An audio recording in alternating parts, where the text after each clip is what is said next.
Hello friends, समस्त को welcome.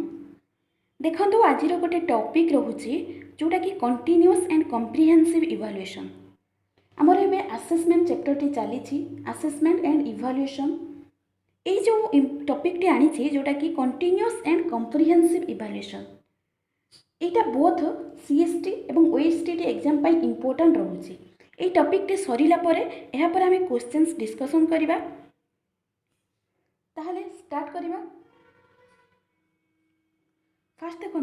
Continuous and comprehensive evaluation यहाँ कौन? Continuous and comprehensive evaluation commonly known as CCE is introduced as school based system of evaluation by CBSE in 2009। तो यहाँ से कहूँ जे continuous और कॉम्प्रिहेंसिव इवैल्यूएशन टा कौन कह जाए ना सीसीई। सीसीई टा कौन ना ताको शॉर्टली कह जाए कंटिन्यूअस एंड कॉम्प्रिहेंसिव इवैल्यूएशन। यहाँ भी एग्जाम रे आसी था, यार फुल फॉर्म पकई था जे पकाई था जे सीसीई रो फुल फॉर्म कौन ना continuous and comprehensive evaluation is introduced as school based system of evaluation. यहाँ गोटे school based system of evaluation यहाँ क्या द्वारा होती ना सीबीएसई द्वारा होती ना 2009 रे ये जो डेफिनेशन टी कहली यहाँ भी बहुत इंपोर्टेंट। एथरू दुई तीन क्वेश्चंस हो पार आउ एग्जाम रे आसूची। देखो कही दूचे आउ थे से फास्ट कहला जे सीसीईटा फुल फॉर्म जानीगले कंटिन्यूअस एंड कॉम्प्रिहेंसिव इवैल्यूएशन। यहाँ गोटे school based system of evaluation. School based system of evaluation कौन ना इनिशियली माने आगुर कौन होता कि स्कूल रे पिला मानकू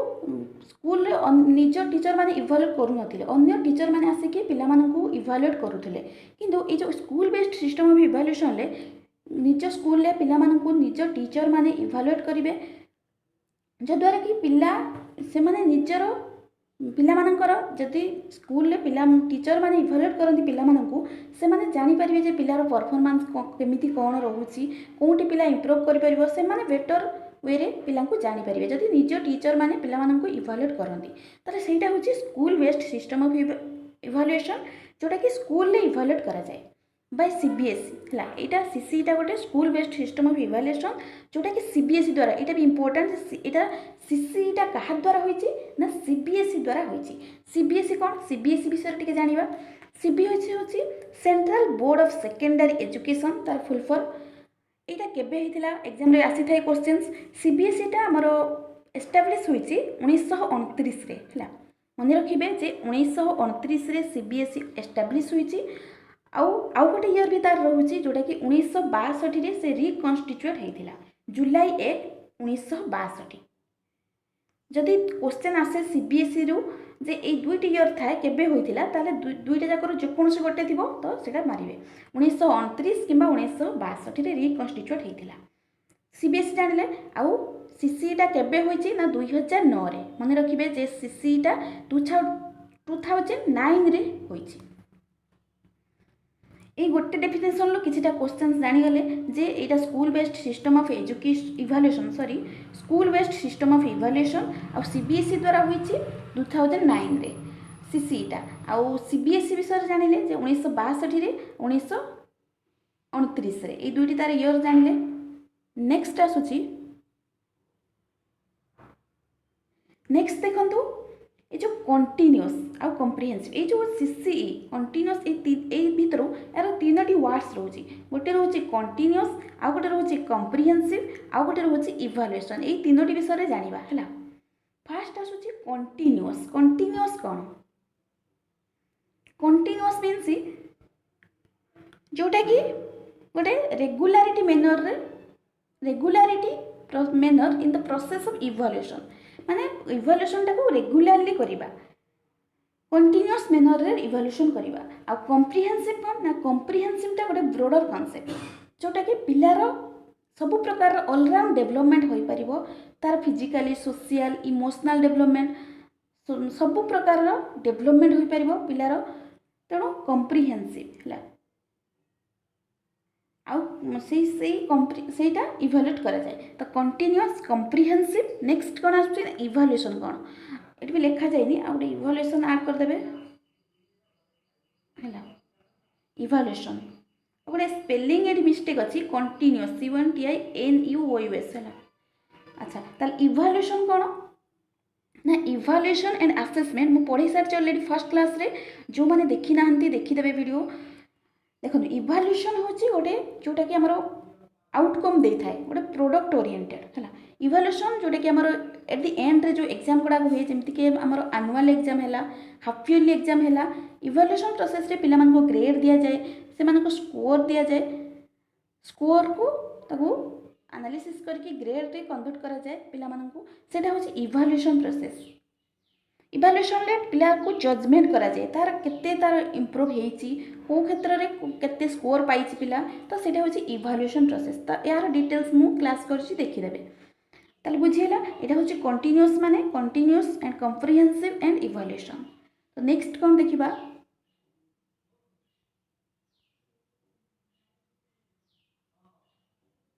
नेक्स्ट आसुची एरियाज ऑफ सीसी कौन कौन एरिया रोची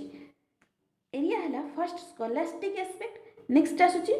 को स्कॉलास्टिक एस्पेक्ट इटा गोटे एग्जाम रे आसीथिला जे OSTT exam OSTT previous year आसीथिला सीसीटा काहा भितर जाउची जे स्कॉलास्टिक एंड बोथ स्कॉलास्टिक आउ को स्कॉलास्टिक भितर जाउची स्कॉलास्टिक कौन ना स्कॉलास्टिक माने जोटा कि हमरो एकेडमिक क्षेत्र रे एकेडमिक फील्ड रे सेटा स्कॉलास्टिक कहा जाए है जमीक आमर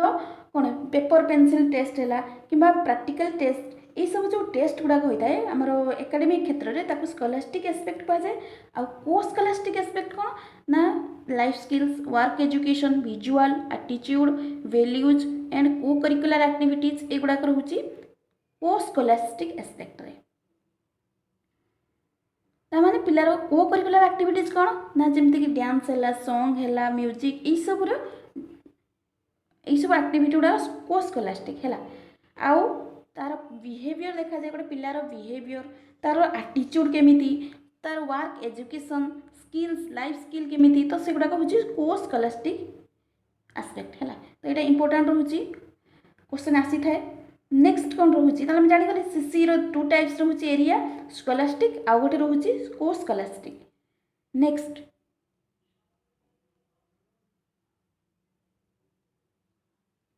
ऑब्जेक्टिव्स कौन कौन ऑब्जेक्टिव्स रोचे सीसी बा कंटीन्यूअस एंड कॉम्प्रिहेंसिव इवैल्यूएशन में फर्स्ट आसुची to develop cognitive affective and psychomotor skills कौन ना पिला मानक भितर cognitive skill affective skill psychomotor skill develop करवा कॉग्निटिव स्किल कौन ना कॉग्निटिव माने जोगुड़ाक हूँ आमर मेंटल एक्टिविटी जमती कि आमर प्रॉब्लम सॉल्विंग रीजनिंग किंबा थिंकिंग एबिलिटी से गुड़ा हूँ कॉग्निटिव स्किल बुझेगा यहाँ हूँ कहार काम डेवलप करवा ना सीसी रो कार्य कॉग्निटिव रे पिला गोटे प्रॉब्लम सॉल्व कर मेंटाली से एक्टिविटीटा करुच्छे तो सेटा हूँ कॉग्निटिव स्किल नेक्स्ट आसुची अफेक्टिव स्किल अफेक्टिव माने जोटा कि आमर सोल सहित कनेक्टेड बा इमोशन फीलिंग्स ये सब हूँ अफेक्टिव स्किल जमती कि पिलार बिहेवियर देखा तार एटीट्यूड केमिति तो सेटा हूँ अफेक्टिव नेक्स्ट आसुची साइकोमोटर साइकोमोटर कौन यहाँ भी गोटे गोटे क्वेश्चन कॉग्निटिव कौन अफेक्टिव कौन साइकोमोटर कौन तो देख कॉग्निटिव कौन ऑप्शन दे देथिबो चारटा तो जदि बुझी थे ना तो सी अनुसार करें कॉग्निटिव आम जानिले जोटा कि मेंटल एक्टिविटी अफेक्टिव हूँ जोटा कि आमर इमोशंस फीलिंग सहित कनेक्टेड जमती कि आमर सब वैल्यूज माने जमती कि बिहेवियर एटीट्यूड ये सब हूँ मेनर अफेक्टिव है साइकोमोटर कौन ना साइकोमोटर स्किल माने activity motor activity psychomotor two types गोटे हूँ ग्रोस मोटर स्किल आ गोटे हूँ फाइन मोटर स्किल माने विभिन्न प्रकार एक्टिविटी करवा सेटा हूँ साइकोमोटर स्किल भितर आसूची गोटे क्वेश्चन आसी थाए एग्जाम रे जे ग्रोस मोटर स्किल आ जो फाइन मोटर स्किल कौन देखो ग्रोस मोटर स्किल कौन ना जोटा कि बड़ बड़ कार्य करवा सेटा हूँ ग्रोस मोटर स्किल बड़ बड़ मसल को यूज करके जो कार्य करा जाए ताको कहा जाए gross motor skill fine motor skill कौन ना जमती कि स्मूथ कार्य करवा किसी माने फाइन मोटर स्किल जमती कि स्मूथ मीन्स ड्राइंग करवा राइटिंग ये सब आसुची फाइन मोटर स्किल जदि कहबा ग्रोस मोटर स्किल ग्रोथ भितर जमीन जंप करवा रनिंग दौड़ा तो युवा हूँ ग्रोस मोटर स्किल मुझे जोड़ा कहली से टाइप एग्जांपल आसूसी एग्जाम रे तब जानीगले जे सीसी कार्य हूँ cognitive affective psychomotor development next आसूची give emphasis on thought process को इम्पोर्टेंस दिए केमिति ना पिला माने जहाँ भी किसी करें सपोज गोटे पिला प्रोब्लेमटा को सॉल्व करुच्ची बा रिजनिंगटा को करुच्ची सेठी तार थॉट प्रोसेसटा एक्टिव है एमती भी होता है पिलार तार रिजल्ट को देखिकी पिला तार कौन इम्प्रूव हो पार से निजक निजे तार थॉट आसूची जे मोर ये वीक रहीगला ये लेक रहीगला तो सेटा हूँ थॉट प्रोसेस बुझेगा सेटा माने एम्फासिस देता है किए ना सीसीई नेक्स्ट आसूची to make evaluation as an integral part of teaching learning process evaluation को गोटे माने इंपोर्टेंट निया जाए जोटा कि इंटीग्रल पार्ट अटे टीचिंग लर्निंग प्रोसेस रो बुझला जद्वारा कि इवाल्युएसन थ्रो रे पिलार केते इंप्रूवमेंट हो पारिबो एवं टीचिंग लर्निंग प्रोसेसटा गोटे इफेक्टिव हो पारिबो नेक्स्ट आसूची use evaluation for improvement student achievement and teaching learning strategies on the basis of regular diagnosis followed by remedial measures पिला माने तांकर जो इवाल्युएसन द्वारा तांकर केते अचीव होईची सेमानकर केते इम्प्रूव होईची सेटा को देखा जाए देखिकी डायग्नोसिस माने कोन ना तांकर डिफिकल्टीज को फील्ड रे पिलार कोन डिफिकल्टीज रही जाउची तो सेगुड़ा को देखिकी तांको रिमेडी मेजर करा जाए ता माने रिमेडी क्लास दिया जाए तांकर डिफिकल्टीज को माने इराडिकेट करबा पई तांको रिमेडी क्लास दिया जाए तांको किछि सजेशन दिया जाए गाइडेंस दिया जाए तो सेटा होची कोन ना सीसी रो कार्य तो सीसी थ्रो रे पिलार बहुत प्रकार रो जोटा कि तार पिला निजे बहुत प्रकार एक्वायर करि पाउची ताको डायग्नोज कराए ता डायग्नोज को देखिए ताको रिमेडीज दिया जाए तार परफॉर्मेंस को देखा जाए जैसे कौ फील्ड रे बेटर करि पारुची तो से अनुसार ताको प्रॉपर गाइडेंस दिया जाए नेक्स्ट आसुची to make the process of teaching learning a learner centred activity ये जो इवैल्यूएशन प्रोसेसटा को माने सॉरी टीचिंग लर्निंग प्रोसेसटा को लर्नर सेंटर करवा लर्नर सेंटर करवा माने पिला माने जो लर्नर माने से माने एक्टिव होई परिबे जद्वारा कि बट ये टीचर भी एक्टिव होगा दरकार नुह कि टीचर पासिव नुह टीचर कौन होगा दरकार ना फैसिलिटेटर होगा दरकार पिला मानको सपोर्ट करवा दरकार तेणु जद्वारा कि गोटे इंटरैक्टिव वे रे टीचर और स्टूडेंट मान भितर गोटे इंटरैक्टिव वे रे चली पारिबो टीचिंग लर्निंग प्रोसेस टी तेणु लर्नर माने एक्टिव होगा दरकार यहाँ हूँ कार्य कहार ना सीसी रो नेक्स्ट आसूची provide scope for self evaluation कौन ना सेल्फ इवैल्यूएशन पिला माने निजे निजको केमिति इवैल्यूएट करेंगे तो सेटा हूँ ता उपरे फोकस करे सीसी जमती कि पिलार कौन तार निजे केमिति से निजको इवैल्यूएट करे ना से जेतेबेले जानि पारे तार तार परफॉर्मेंसटा ताकू लगे जे मोर ए क्षेत्र में वीक रहीगला आउ टिके मु इम्प्रूव करि परिबी सेटा निजे निजको से इवैल्यूएट करि पारे है तो ये सब हूँ objectives Kahar CCE continuous and comprehensive evaluation जेहेतु एटा गोटे स्कूल रोचे school based system of evaluation तेणु यही सब कार्य गुड़ाक हेल्पफुल रोचे कहाँ ना गोटे टीचिंग लर्निंग प्रोसेस बा गोटे लर्नर नेक्स्ट आसूची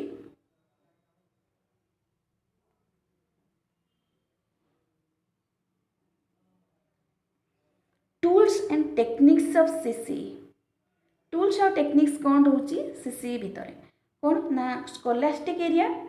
आउ स्कोलास्टिक एरिया भितर कौन रोची ना written test oral test written मान कौन जमती कि आमर एग्जाम करा जाए सब रिटिन एग्जाम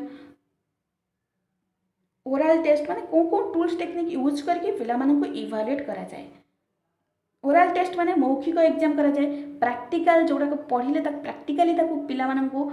प्रैक्टिकली बुझा जाए तापरे परफॉर्मेंस टेस्ट मध्य करा जाए एटा हूँ स्कोलास्टिक एरिया माने एकेडमिक क्षेत्र में आउ स्कोलास्टिक एरिया मान जोटा कि एक्स्ट्रा करिकुलर एक्टिविटी रोचे से केमती टूल्स टेक्निक यूज करा जाए ना ऑब्जर्वेशन है ऑब्जर्वेशन केमिति ना टीचर माने ऑब्जर्व करेंगे पिला मानक जे कहार सपोज गोटे एग्जांपल देवी जमती कि पिला माने गोटे एग्जांपल कहूँ जमती कि गोटे टीचर स्टूडेंट रो एटीट्यूड जानिया पाई to know the attitude of student teacher कौन करती माने गोटे पिलार सीनियर मान प्रति केमी एटीट्यूड अच्छी ताकू जानिया पाई टीचर ताकू ऑब्जर्व करे है टीचर ऑब्जर्व करती तो सीटा हूँ ऑब्जर्वेशन ऑब्जर्वेशन टू टाइप्स गोटे हूँ पार्टिसिपेंट आउ गोटे हूँ नॉन पार्टिसिपेंट है तो यहाँ भी एग्जाम गोटे आसी थाए जे कौन कौन टूल्स यूज करा जाए नेक्स्ट आसूँ इंटरव्यू इंटरव्यू कौन ना पिलामानଙ୍କର थॉट प्रोसेस तांकर कौन फिलिंग्स इनर फिलिंग्स से सब जानापी पिलामानଙ୍କୁ इंटरव्यू नि जाए तांकर केमती इंटराक्शन से सब इंटरव्यू करा जाए तापर है रेटिंग स्केल भी गोटे कौन ना टूल्स तांको रेटिंग स्केल रेट दि जाए केमिति ना तार पिलार को प्रकार रेटिंग जमी तार गुड वेरी गुड तो यही सब रेटिंग पिला मानू दि जाए है से यही कार्य तार गुड गुड कि नहीं कि वेरी गुड कि बैड ये सब दि जाए रेटिंग स्केल रेट करा जाए है तापर चेकलिस्ट कौन ना चेकलिस्ट हूँ सेमती से टाइप रो गोटे इवोल्यूशन जो टूल्स एंड टेक्निक जोटा कि पिला जानापी है चेक करा जाए जे पिला भितर यही क्वालिटीटा अच्छी कि नहीं येस और नो ठीक और भूल तो रेट करा जाए से टाइप गोटे रेटिंग स्केल भी गोटे टूल्स एंड टेक्निक अटे तो ये अच्छी ये थिला हमर tools and techniques in CC process तो यहाँ बहुत इंपोर्टाट रोचे कनसेप्ट यापर यार आउ ना बोध हुए हाँ यहाँ लास्ट तो यापर जो आम आसेसमेंट रिवोल्यूशन आहरी बहुत इंपोर्टाट कनसेप्ट रही सबुड़ाक आम क्लीयर करवा आउ किछिटा यार नेक्स्ट क्लास यार क्वेश्चन करवा है या बेस्ट करके किछिटा क्वेश्चंस ए रिलेटेड तो देखिए नेक्स्ट क्लास आउ आसेसमेंट रिवोल्यूशन आउ जहाँ किसी रही सबुड़ाक कनसेप्ट क्लीयर करवा जो मैंने देखी ना पूर्व क्लास देखीदे तो आज यही चैप्टर सरला नेक्स्ट चैप्टर स्टार्ट करवा यापर आम क्वेश्चंस डिस्कसन करवा धन्यवाद।